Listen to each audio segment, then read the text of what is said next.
Vice Chancellor, the Very Reverend Father Professor Christian Anieke, to address gentlemen of the press.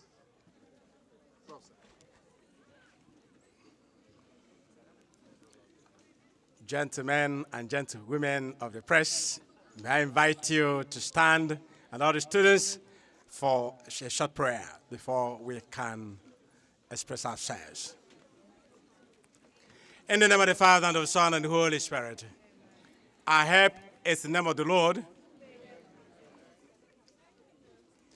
God our Father, the time we've looked forward to has come. The time to express our gratitude to you. The time to talk about what you're doing in this university. The time to glorify your name. Glorify your name now in our ability to express the situation on the ground.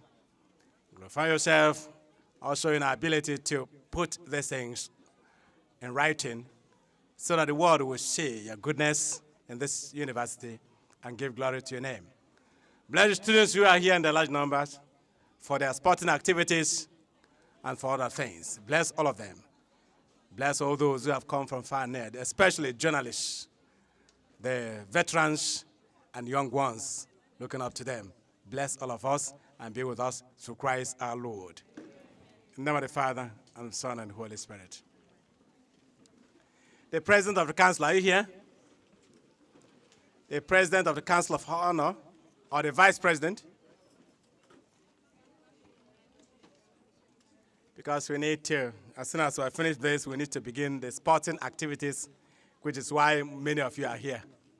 I don't think you are here for the press briefing. As such, you are here to do your footballing and all that.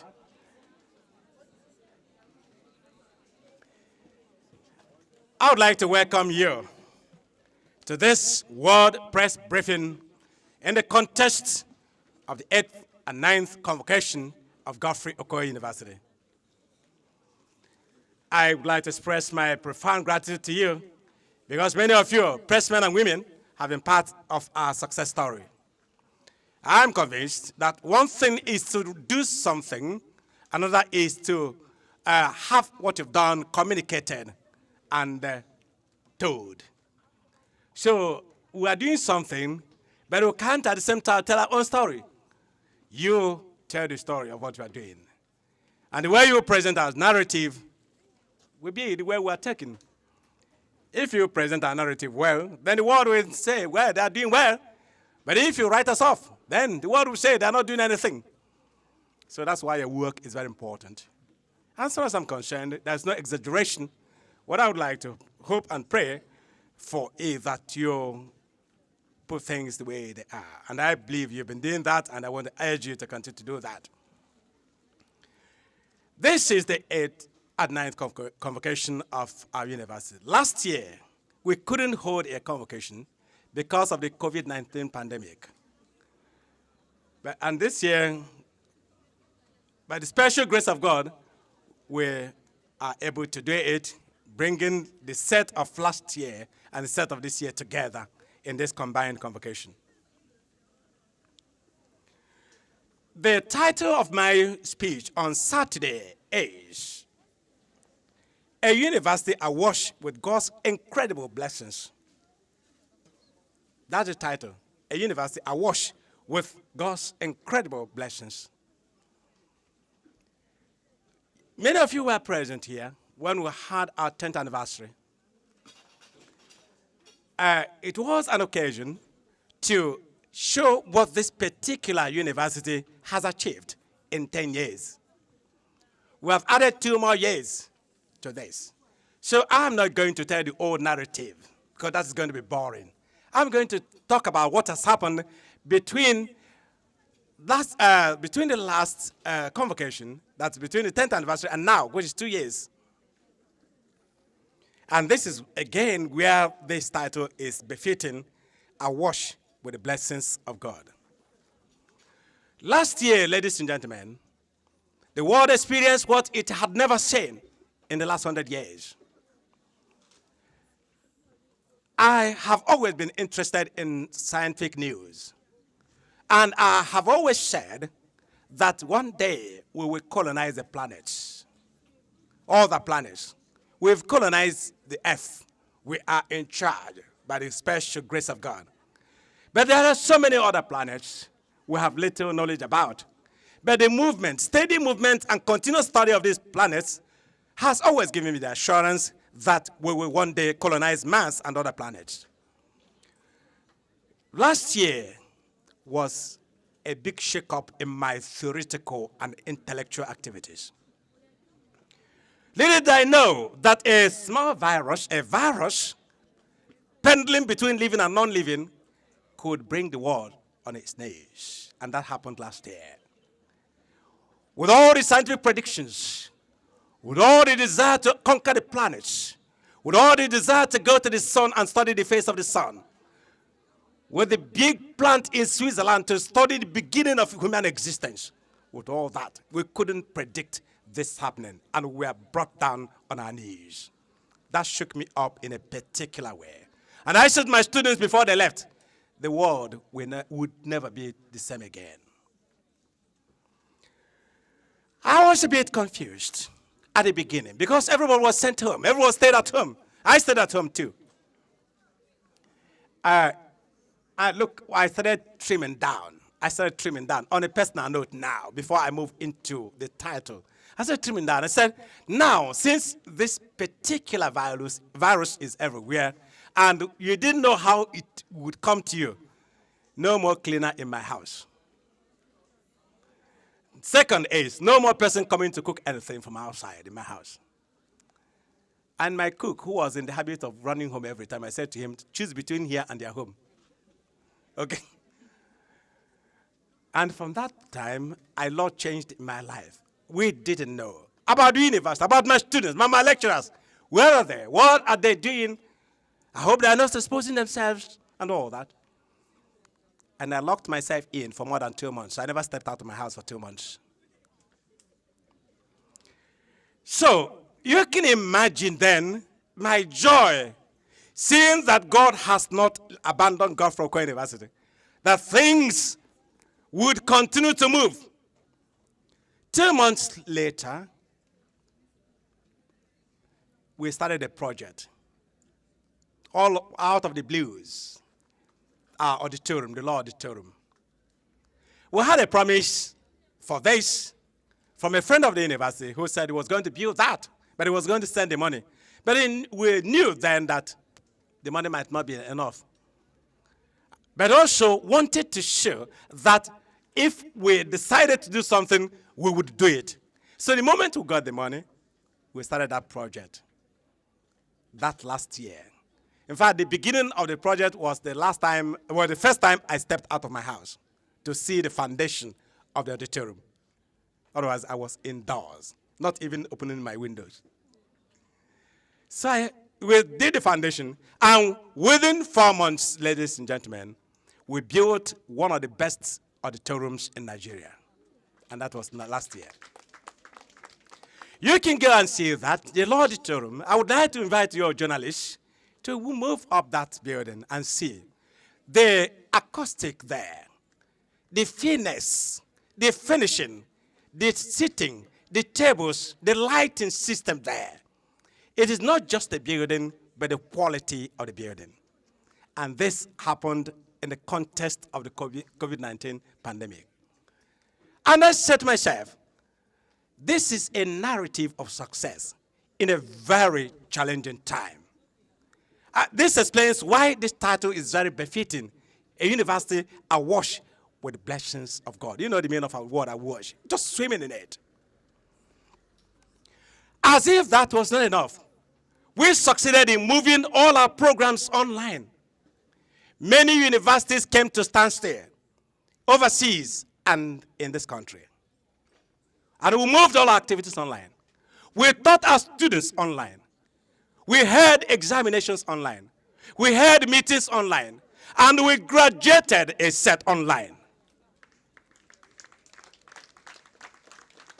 Some others did, not many of them, but we had the narrative that it was just business as you liked it. What we did to supervise our students was to make sure that they had their webcam And their webcams were connected to Zoom. So we could watch you as you wrote the exam. I was supervising, I was chief examiner myself. So I watched all the students. And I would say, if I catch somebody around you, I'll log you out. It was a very tough supervision. I supervised from morning until they finished their last paper, and every day.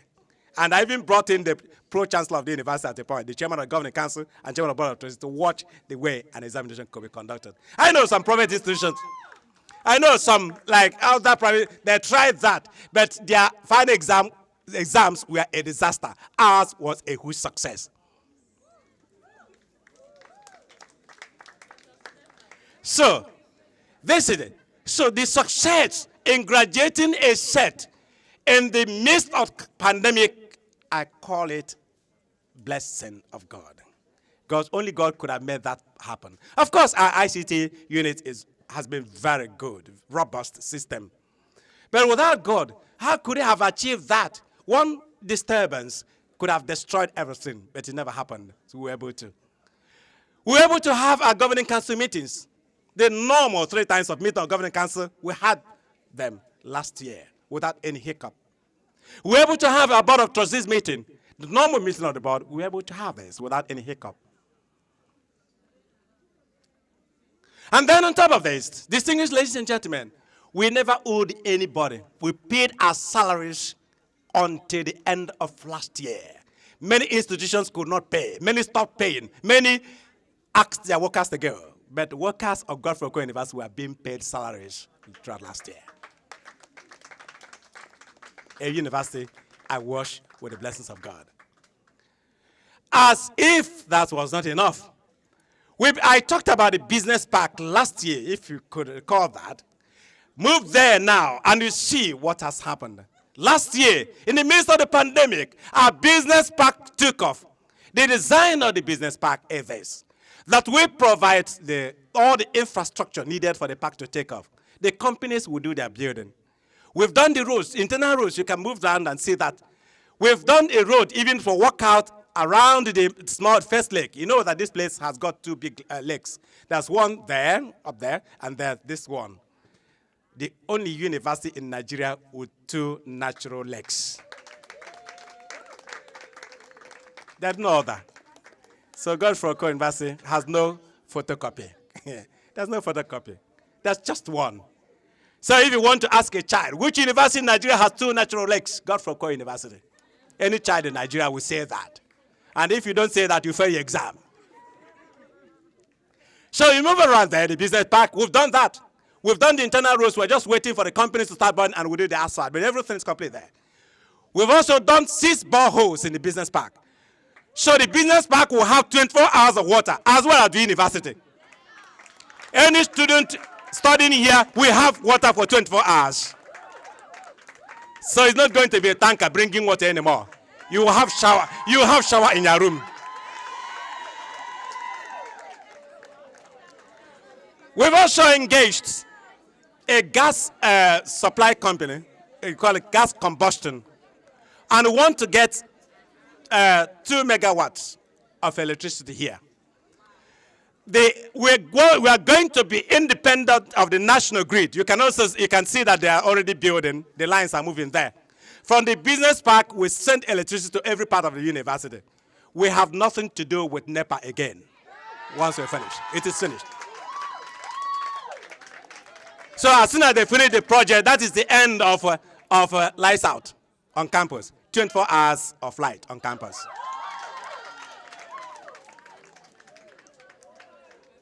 Then on top of that, what you're going to, as you can see, make the hostels something interesting. I would like the students to move into the hostels and see the quality. The hostels here will be second to none in Nigeria. What we've done is to modify what already exists to give the taste of what we want.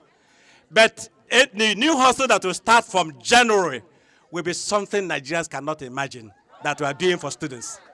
Because we do it by desire that these students get the sense of beauty and decency. Because when you show them at university what decent living is, they will never want to go back to bad life. So sense of aesthetics is very important. the hostels of the students must be better than my own house.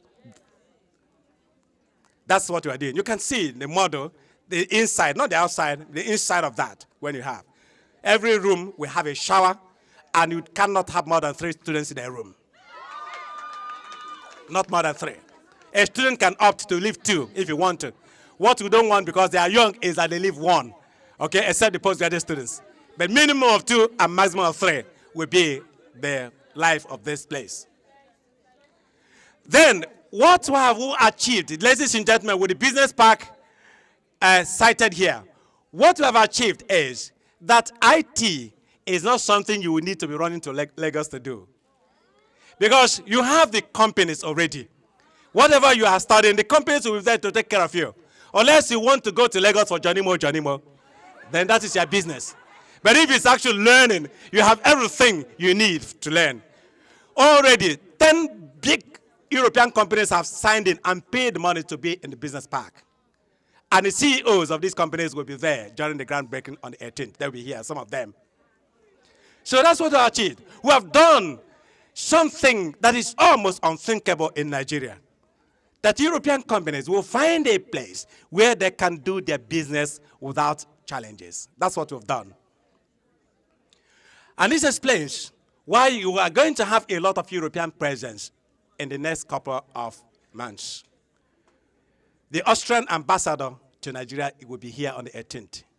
And he's bringing the, unfortunately, there was a change of government in Austria recently. Some of you know that. Otherwise, the Prime Minister had already indicated his destination to be here during the groundbreaking. But he will be here in April. So, this is it. Now, apart from the business park, ladies and gentlemen, we are also doing the groundbreaking of College of Practical Skills. One challenge any company will have in this country is the challenge of skilled labor. Those who know what they're doing, those who will know what a straight line is, those who will know what painting without dirtying the window means. Skilled labor. It's not, you can't take it for granted in this country. So we want to start training the workers. These companies, we need about 500 to 1,000 workers. But you need to train the workers. Otherwise, they're going to be getting the workers from outside Nigeria. And that's not what they want. And that's where the College of Practical Skills comes in. Already, our university has been given has got the approval from Poland to select electricians. We have conducted one interview, preparing for a second one, also in view of the company, of the business park and other things. So they will send us a request and we'll call Nigerians to apply. Last time, about 40 Nigerians applied for electrical installations. 7 of them passed and 5 passed the interview. So the 5 of them will move to Poland for training for 2 years. This long period of training will equip them to do well in any place, not just here, but all over the world, because they will have European certification for skilled labor in the different areas. So what the college will do is to bring down this training. The training is not going to be happening in Poland again, because the Polish trainers will now be here in this university for the training, along with Nigerian trainers who actually know what they're doing. So the College of Practical Skills will supply the labor needed for the business park. But it is possible that a young man, a young woman who has been trained will say, they're not paying me enough. I want to start my own business. We have an arm called Startup Project. That startup project is going to work in collaboration with Umuchinemere. We will give you loan to begin whatever you want to begin. As long as you have the certification from the college. And as long as we have assessed you and you can actually do well. So we have taken care of all aspects of labor.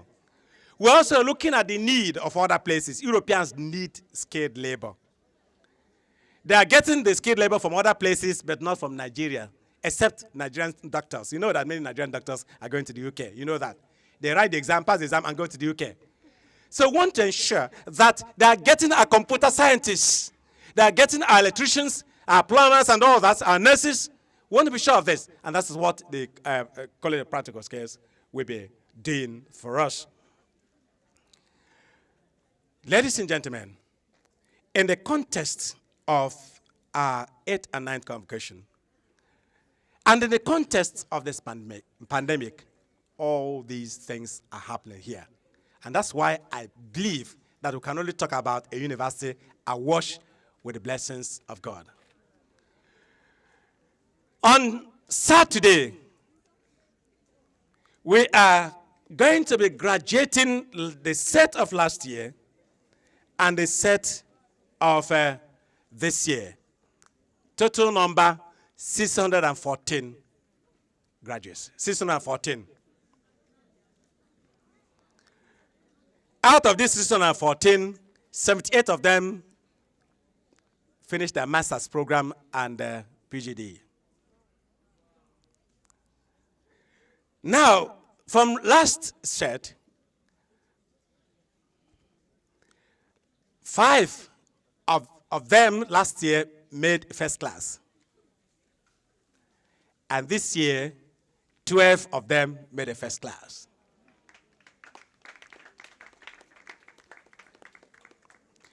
You see, I've mentioned about master's program. We got the license to start our master's program in 2017. And this year, again, in line with the blessings of God, we got approval this year to do PhD. Godfrey Okoye University has approval to do PhD. And unlike what they normally give others, we have approval in 6 programs, not 2, as we have in other young universities, but 6 programs at a time for PhD. Are you still looking for signs of God's blessings? So it is now possible, ladies and gentlemen, to do your nursery school in Godfrey Okoye University, to do your primary school in Godfrey Okoye University, to go to Godfrey Okoye University Secondary School, to go to a college of education, the institute, to do your first degree, do your master's, do your PhD, and what else? And get married. So it is possible, in a context of a university, to do this. I said the day we got approval from NUC, now we have come, we have arrived. Then when you can award PhD, when this vice chancellor can assign your certificate as PhD holder, it means we have arrived. So it's a university awash with blessings of God. Also, we've continued to promote members of staff who do well. And we have introduced something. When you become a professor at Godfrey Okoye University, there will be an investiture, professorial investiture. This is the first university to introduce that. I'm going to give you the scorecard of our university now, which I'm going to present again on the 20th. This investiture, you get a gown of Godfrey Okoye University, and the Vice Chancellor will give you this gown in a very colorful ceremony. And then you also inform the university when you will give your inaugural lecture. This is not a place where you choose, you become a professor and you go to your village to cause trouble and become traditional ruler. This place, when you become a professor, then you have to tell us when you will celebrate academia, when you celebrate the beauty of your intellect in your inaugural lecture. So this is what we try to do in this place. You see, I talked about the scorecard. I will round off this, and you will ask your question. The scorecard of our university, a tall one. This is the first university, ladies and gentlemen, in Nigeria and Africa, owned by a single Catholic diocese. We have the Veritas, but Veritas belongs to all the dioceses in Nigeria. The first in Nigeria and Africa to belong to one single diocese. The best private university in the southeast of Nigeria, that can be verified. The best private university and one of the fastest growing universities in this country. NUC can tell you that. The private university in Nigeria with the best campus radio. We won this in 2016, and no university has taken it away from us. We still retain that cup. It is the first university in this country to make the general studies program a 3-year program. Normally, it is a 1-year program. And that's why a graduate can say, I does not understand. A graduate from a university. You told me to told you. A graduate. And you hear, Bobo, great Bobo. A graduate. Sometimes even the soldiers will correct them during the youth service. Soldiers. Aboki, soldier. Correcting a graduate. You know. So we said, no, we can't have that. A graduate must be somebody who can express himself or herself well. And I'm not saying we have got it 100%, but our students are known for speaking well, okay? I get the report normally where they work that your students speak well, at least. I don't know about the writing, but they speak well. So that is what we have achieved with General Studies program 3 years. It is the first university in Nigeria to introduce town and gown assembly. Town and gown assembly is something we coined in this university. Well, we did not, in Nigeria, we did not coin that term, but we coined it here. It means that there must be constant interaction between university as gown and town of work and daily living. In a conference, we invited all the investors in Enugu, and they spoke to us about their challenges, and that they want to do this and there will be nobody to do that. They presented the challenges, and we said, okay, we'll work to do our research in the areas of your challenges. We don't want a situation where we are just writing for the sake of writing. Go to our universities, you can't find their way around the thesis written by Nigerians. But ask yourself, who is reading what you are writing? Who is making use of our thesis? And we said, no, we must do something that is relevant. And that's the whole idea of town and gown assembly. The first university in Nigeria to start student training for entrepreneurial program, entrepreneurial promotion. That's the first STEP program. The STEP program is running now. Students are trained on how to do business. And they are put in groups. And each group will get something equivalent to $100 to do business with. Maggie, the foreign liaison officer here, can testify that the success in this particular university is more than you have achieved in any country in Africa.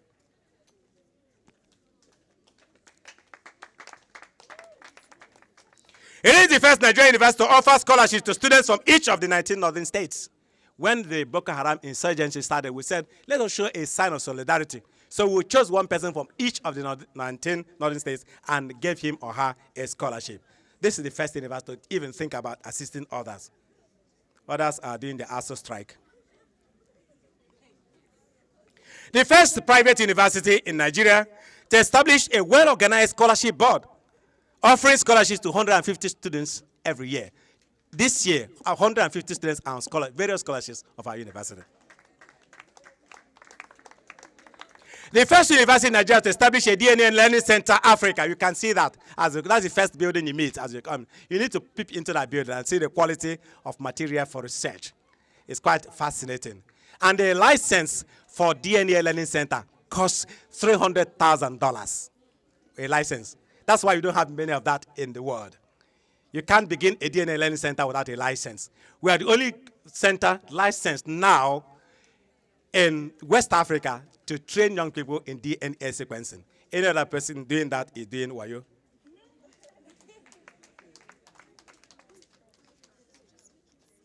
The first university in Nigeria to establish a liaison office in Germany.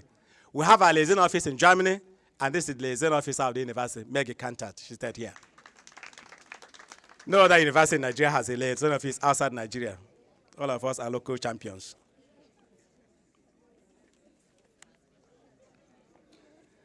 The first university in Nigeria to attract a college of practical skills and start up projects from Europe for the empowerment of the youth in Nigeria. I've already talked about this. The first university in Nigeria with 2 natural lakes on campus with indescribable tourist attractions. That's the first. No other university has 2 natural lakes. And this compound, this main campus, spans 217 hectares of land. It is one of the biggest universities in Nigeria from the point of view of land mass. I wonder whether my students can go around their campus in 2 days. You'll not be able to do that. 217 hectares. And you know that NUC, what the NUC requires for university, 100 hectares. We have 2 times that number.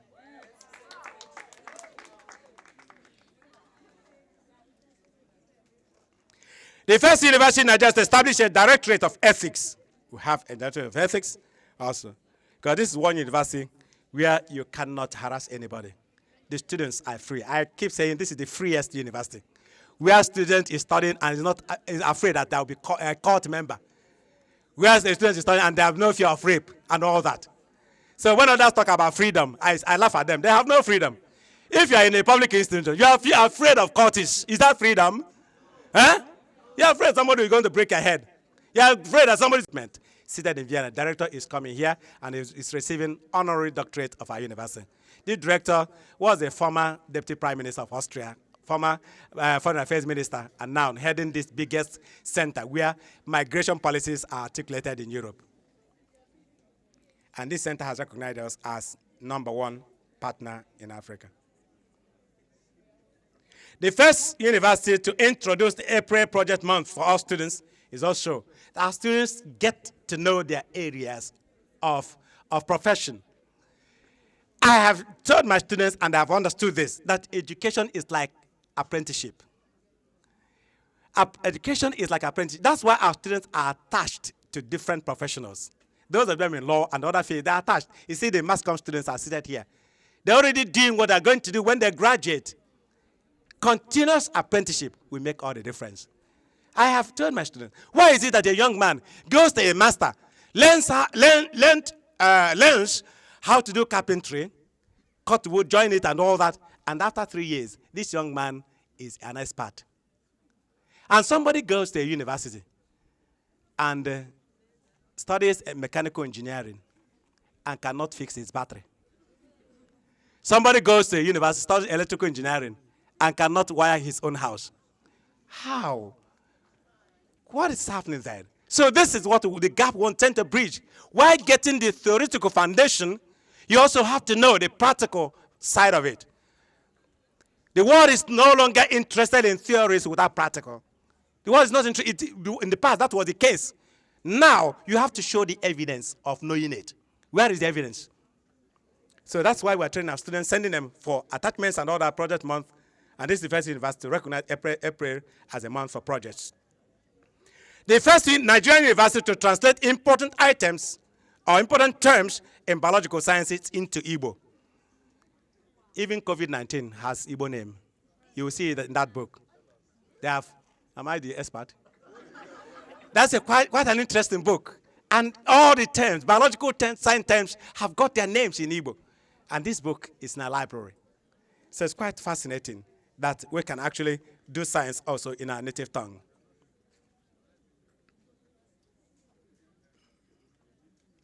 The first Nigerian university to introduce Vice Chancellor for 1 day. Vice Chancellor for 1 day is a person who has the highest CGPA in an academic year. And you will take the office of the Vice Chancellor. And you do everything a Vice Chancellor does, but just 1 day. Anyway, make approvals. Even pay salaries. Like the last one paid the PA. Okay? So that's it. It's a way to show young people, yes, you can be, if you work hard, you can be there. You can be a Vice Chancellor. You can be a professor. You can be governor. You can be president. Imagine other universities doing this. You know what that means for young people? There will be competition on campus. Imagine all the universities in Nigeria making it 1 day. The students get to go to the office of the Vice Chancellor for the first time. There are many students who don't know their Vice Chancellor. They don't even know where the office of the VC is. So this is a message we are delivering to other Vice Chancellors. And that's why I normally like to talk about this, so that they can think, oh, we can do this as well. The first Nigerian university to introduce mentorship program for all students. Our students have got their mentors who will normally help them to find their way around on campus. And that's very important for young people who are coming from different places, many of them entering university at the age of 16. They will need mentors to help them. The first university to introduce a certificate program in nanny education to provide well-trained nannies for families and organizations. The first university in Nigeria and West Africa to mount an international short course on biotechnology and biosafety. I'm happy that Haja is here. Or is that? That's her field. The first university in Nigeria to sign an MOU with African Biosafety Network of Expertise, ABNE. The first university to organize and host the National Biosafety Conference to create an awareness of the importance of biosafety in Nigeria. We are the first to host that. The first private university in Nigeria to host an annual national conference of Biotechnology Society of Nigeria. We are the first private university to do this, and that was in 2015. The first private university in Nigeria to have Scholars Center for Commerce and Industry. We're actually the headquarters in the Southeast. The first private university in Nigeria to have a business park that has attracted up to 20 10 have committed themselves. The others will certainly do that. European companies. We're not talking about Africa. We know that Africans would like to also be here. But to attract people, investors from Europe, this is the first private university to do that in a business park. One of the few universities in Nigeria whose activities were not affected by the COVID-19 pandemic because of its robust online facilities and virtual classroom. One of the few universities in Nigeria whose students go for the National Youth Service Program the same year they graduate. Those who finish this year are already doing their youth service. They're already on service. There's no waste of time at Godfrey Okoye University. The first private university to be visited and blessed by all Catholic bishops of Nigeria during their second plenary meeting. All of them, all Catholic bishops, were here to bless our university. Bless the Thinkers Corner campus and bless this place too. That's the first private university to enjoy this privilege. The first Nigerian private university whose staff member has been appointed a Catholic bishop. The auxiliary bishop of Enugu was a member of staff of this university before he was appointed. Who knows whether the vice chancellor will be appointed pope when he finishes. One of the first universities in Nigeria to join Austrian-based Africa Uninet, a network of research collaborations involving 60 African and Austrian universities, with the vice chancellor of this university as a board member representing the West African region. Distinguished ladies and gentlemen, this is the scorecard of a university that has existed for 12 years. When you look at the face of Godfrey Okoye University, you'll think this university is 50 years old, but it's just 12 years. And in 12 years, it is making history in Nigeria. I welcome you once more to this press briefing. Thank you.